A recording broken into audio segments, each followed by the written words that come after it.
ତାଙ୍କ ପୁଅର ସାରଙ୍କ ପାଖକୁ ଯୋଉ ଚିଠିଟି ଲେଖିଥିଲେ ସେ ଚିଠିର ଗୋଟିଏ ପଦ ମୋର ମନେ ପଡୁଛି ଯେ ସାରଙ୍କ ପାଖକୁ ଚିଠିଟି ଲେଖିଥିଲେ ମୋ ପୁଅକୁ ସତ୍ୟନାମରେ କୋଳେଇ ନେବେ କିନ୍ତୁ ଗୋଡ଼ ବନ୍ଧନ କରିବେ ନାହିଁ। ମୋ ପୁଅକୁ ମଧ୍ୟ ଏହି ଶିକ୍ଷା ଦେବେ ଅକସ୍ମାତ ମିଳୁଥିବା 5ଟି ମୁଦ୍ରା ଠାରୁ ଅଧିକ 1 ମାତ୍ର ମୁଦ୍ରାର ମୂଲ୍ୟ ଯଥେଷ୍ଟ ଅଧିକ।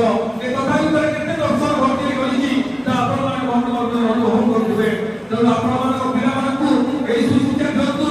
ଯେତେ ବଡ଼ ଆସନରେ ବସୁଥିଲା ଯୋଉଠିକି ଯାଉ ଯୋଉଠି ଥାଉ ଯେମିତି ଥାଉ 3ଟା ଜିନିଷକୁ ପ୍ରତି ଅବହେଳା ପ୍ରସାର ନ କରୁ।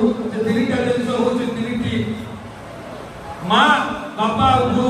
ସେଦିନ ଅଯୋଧ୍ୟାର ମର୍ଯ୍ୟାଦା ପୁରୁଷୋତ୍ତମ ଦଶରଥ ନନ୍ଦନଙ୍କର ସୁପୁତ୍ର ଜ୍ୟେଷ୍ଠ ପୁତ୍ର ରାମଚନ୍ଦ୍ର ସେଦିନ ଶ୍ରୀରାମଚନ୍ଦ୍ର ମାଙ୍କର ଗୋଟିଏ ଗୋଟା ଶବ୍ଦ ତୁଳସୀଦାସ ଲେଖିଲେ ଯେ ଏଇ କଥା ଲେଖିଲେ ଯେ ପ୍ରାତଃ କାଳ ଉଠି ଶ୍ରୀଙ୍କୁ ନାଥା ମାତା ପିତାକୁ ନାମ ନାଥା। ସକାଳୁ ଉଠି ଯେ ମାକୁ